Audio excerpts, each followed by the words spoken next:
Saya tidak suka lip service karena kadang-kadang kita bisa dibuai oleh lip service manis, tapi nanti di belakang pahit. Saya nggak mau.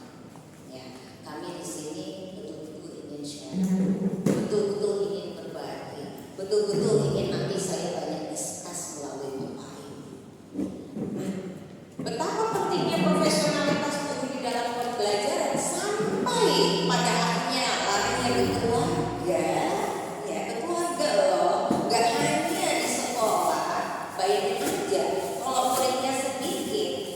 Ya, jangan sedikit ya Bapak Ibu ya, betul nggak? Take home pay-nya sedikit, pasti untuk memenuhi kebutuhan keluarga, seperti itu. Dan itu pernah kami rasakan, termasuk saya. Ya, jam mengajar kami kalau Bapak Ibu mau tahu saya waktu itu jadi 18 jam saja, 18 jam. Masih mending kalau 18 jam itu hanya satu mata pelajaran, 7 mata pelajaran, supaya bisa memenuhi 18 jam. Karena kan tiap angkatan hanya 1, 4 kelas aja.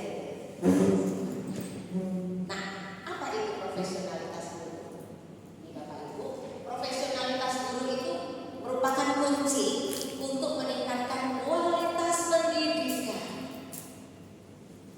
Kalau berbicara tentang kualitas, pasti ya kita akan berbicara juga tentang bagaimana tujuan yang diharapkan oleh orang tua ketika mempercayakan pendidikannya di sekolah tercapai.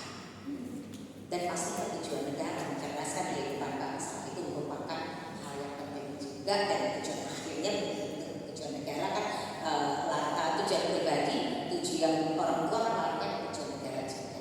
Nah, aspek penting seperti kompetensi, etika, komitmen, ya, dan pengembangan profesional harus diterapkan oleh para guru. Saya mau highlight tentang komitmen, Bapak Ibu. Komitmen itu kesepakatan. Kadang-kadang tidak tertulis.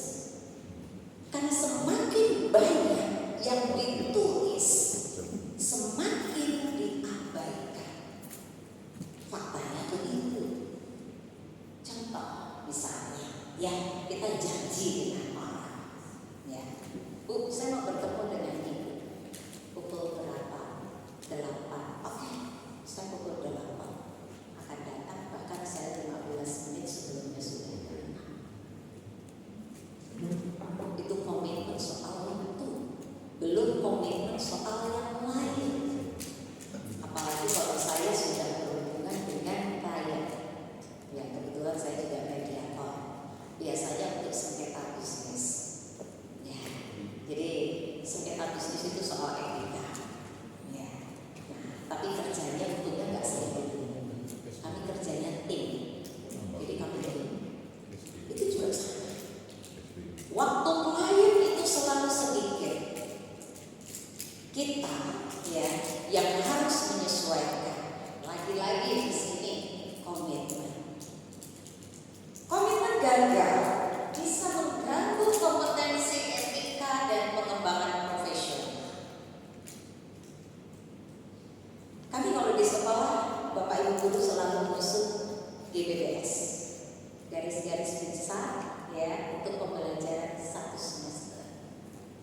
Kalau di Bapak Ibu mungkin buat ini ya RPP atau modul disebut ya, sekarang kurikulum merdeka kan belum, kalau sudah buat modul nggak perlu RPP gitu ya.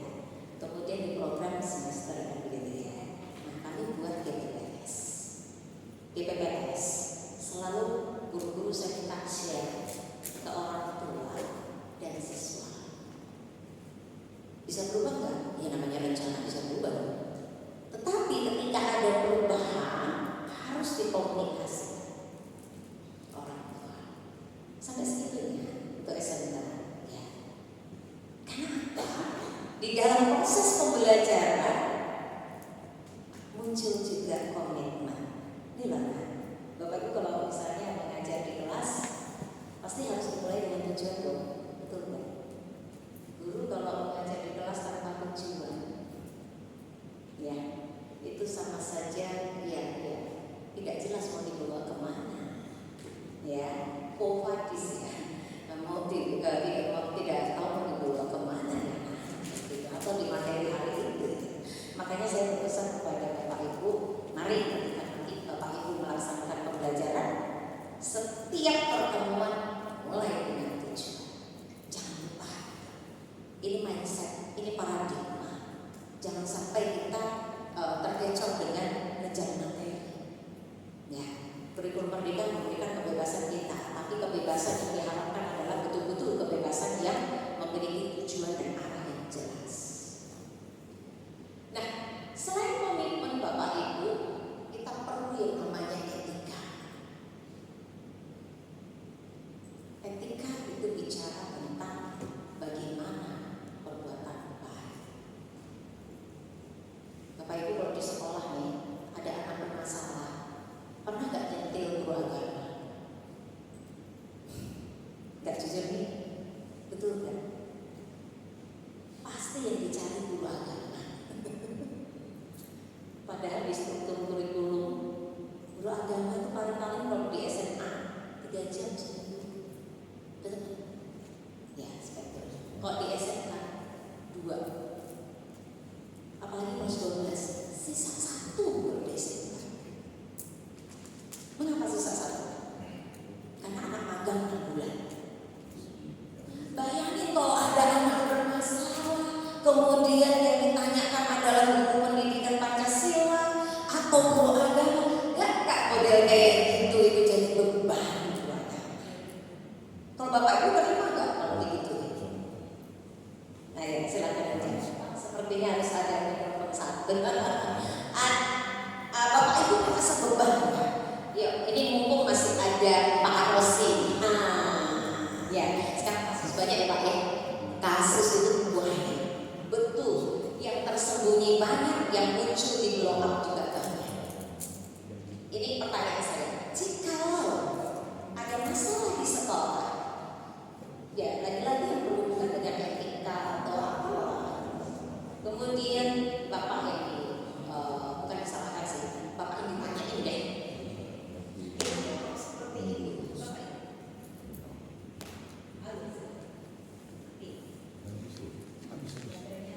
Baterainya habis.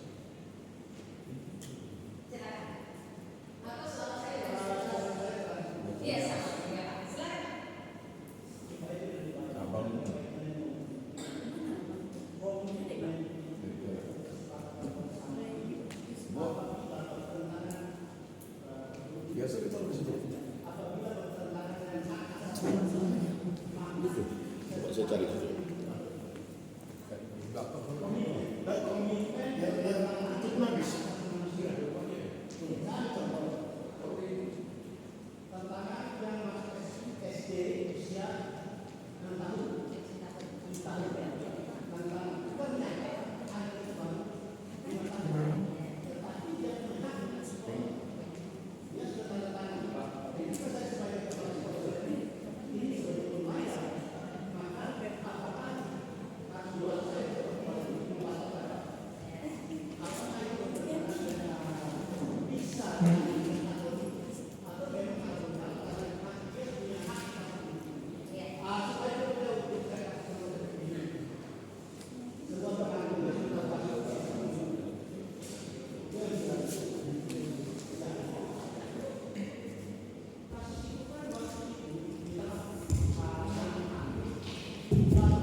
Ya. Jadi MOU secara hukum tidak bisa dijadikan alat bukti untuk menggugat. Ini supaya Bapak Ibu memahami ya. Jadi MOU itu ibaratnya gini loh Pak, saya mau beli tanah, saya bilang ke tuan tanahnya, saya ingin tanah ini ya. Saya analogikan MOU itu seperti itu. Saya bisa batal atau tidak? Bisa. Makanya hati-hati ketika sekolah membuat MOU yang lebih parah lagi. Nih ya, MOU itu kan tidak memiliki kekuatan hukum. Tambahin lagi meterai. Boros meterai 10.000. Bisa jadikan apa untuk menggugat? Tidak bisa. Yang bisa dijadikan alat bukti untuk pengadilan atau litigasi itu adalah PKS atau MOU, Memorandum of Agreement. Ini tidak pernah dididik di sekolah-sekolah saya. Jangan coba-coba untuk MOU. MOU kan sia-sia. Tapi karena tuntutan perusahaan baru kan itu pun selalu saya akan tanya, ini kepentingannya apa? Tujuannya apa? Pak, soal hak asasi manusia itu tadi Bapak sudah jawab. Ada hak asasi, ada kewajiban asasi. Ketika hati-hati ketika kita menuntut hak, tapi di sisi lain kewajiban asasi diabaikan. Hak yang paling esensi adalah hak hidup. Tetapi pada fase hak sekolah, ya, selain makan, minum, memiliki rumah dan lain-lain, itu harus memperhatikan bagaimana dampak kita. Kalau itu menimbulkan kerugian bagi yang lain, ya, maka akan dulu itu yang dia klaim.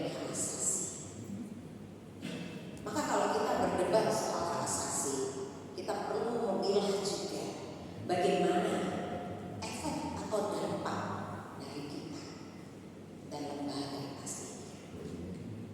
Tentang hamil, kemudian sudah melahirkan, mau sekolah lagi boleh nggak? Menurut saya boleh.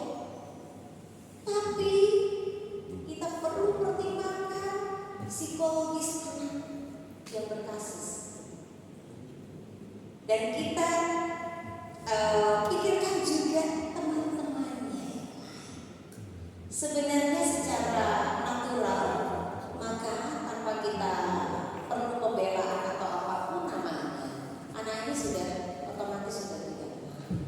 Biasanya sekolah paling aman adalah anak diminta mengundurkan diri. Kalau kita memperhatikan masalah, Bapak Ibu hati-hati itu hal ini. Termasuk juga, ya, banyak sekarang ada kasus-kasus selain itu adalah perkelahian. Lagi-lagi yang dicari dua agamanya. Ya, hati-hati Bapak Ibu ya, yang dicari dua agamanya. Makanya pertanyaan saya tadi Bapak Ibu, kalau ada seperti itu perasaan Bapak Ibu bagaimana? Kok apa-apa dua agama, dua pendidikan Pancasila? Padahal dalam kajian saya juga tidak ada. Kenapa hal ini kita tidak bisa dinasikan kepada semua guru, mewajibkan semua guru bahwa itu terintegrasi? Bersyukur kurikulum merdeka, ya, itu mengintegrasikan semuanya. Kalau di SMK lebih terasa, karena kami itu tim prodi. Jadi tim prodi itu selain ya materi-materi konsentrasi keahlian, di situ ada peran guru agama, ya, P5, IPAS itu jadi satu. Jadi tidak ada judulnya nanti seperti itu. Namun di masyarakat masih berkembang siapa guru agamanya. Makanya tadi saya tanya balik kepada Bapak, terima nggak kalau Bapak itu? Pasti enggak dong ya. Kan ya, harusnya kewajiban semuanya kan.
sudah